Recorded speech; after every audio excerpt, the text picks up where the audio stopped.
Hola chicos, bienvenidos. Mi nombre es Hawani. Today I thought it would be a great idea to go through comparisons in Spanish because they're very common as they are in English. So today we'll go over the basics for you grammatically so that you can really start using these in your conversations. Now with that being said, let's jump straight into it. Now the first thing I want to cover is when we use a comparison in English by saying the word like, in Spanish I want you to think of the word como.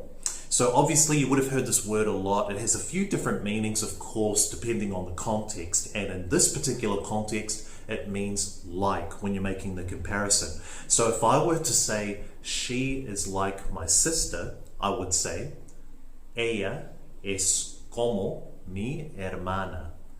Ella es como mi hermana. Notice how como basically acts as the word like in this particular context. So it's pretty simple. Let's try another example. He is like family. Él es como familia. Él es como familia. Pretty simple, isn't it? Let's finish it off with one more example. They are strong like their dad. Ellos son fuertes como su padre. Ellos son fuertes como su padre. As you can see there, grammatically very easy to form, and that acts as a good segue to move on to the next point, which is using comparisons between two different things in Spanish that are of equal value, so to speak. So in English, we use the word as in this particular context. In Spanish, we're going to use the word tan in this particular context. So think of tan as the word as in Spanish or in English when we're making that comparison. So to give you an example, if I were to say, my son is as tall as me, I would say, mi hijo es tan alto como yo. Mi hijo es tan alto como yo. Now you'll see there, if we break down the formula, grammatically we use the word tan followed by the adjective and then followed by the word como. Another example, she is as nice as her grandmother. Ella es tan simpática como su abuela.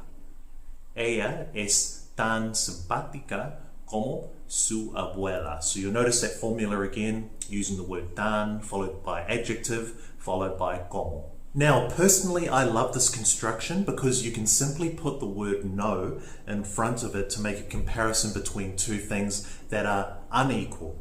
For example, I am not as tall as my dad. No soy tan alto como mi padre. No soy tan alto como mi padre. So notice there how saying no before it basically means we can compare two things which are not equal in this example. Another example, I am not as nice as my mum, which is pretty true in this context. No soy tan simpático como mi madre. No soy tan simpático como mi madre. Or my friend isn't as fast as me.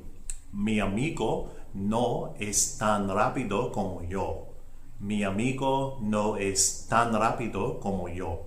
Great job everyone, I hope this is all starting to make sense, but before we move on to some exercises, I want to go over one more way to make a comparison between two things that are not equal in this case. Now in English we do this by adding ER onto the end of a word. So for example, if I were to say he is stronger or she is smarter, we can't do that in Spanish. So in Spanish we have to use this particular formula.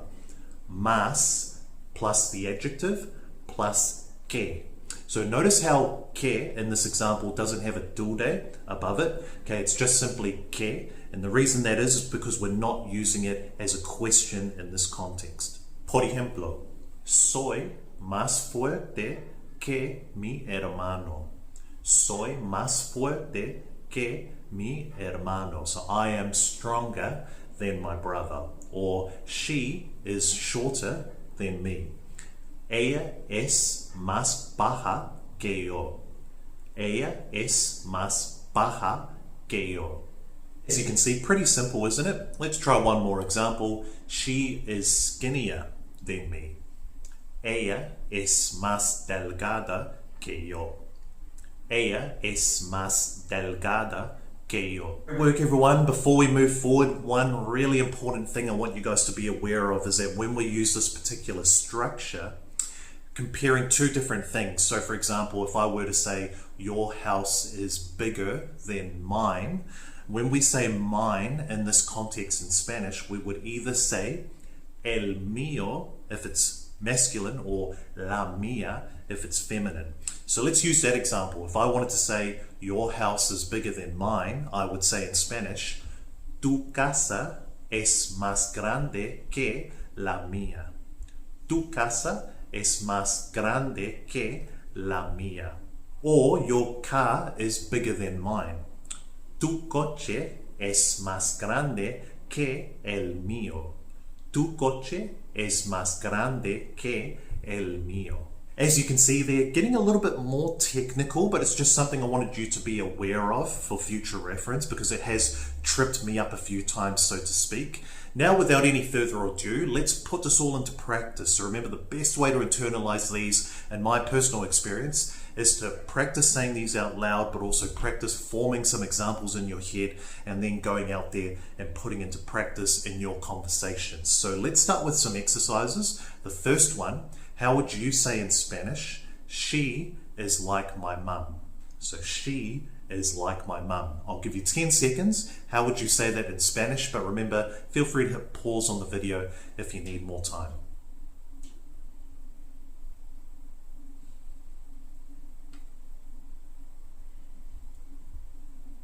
Cool, so this time you'd say, ella es como mi madre.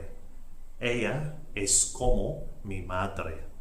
Next example, he is as short as Juan. So he is as short as Juan. How would you say that?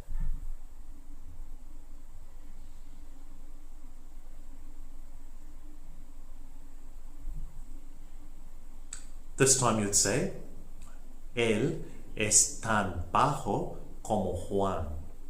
Él es tan bajo como Juan. Let's try one more. Juan is taller than me. So Juan is taller than me.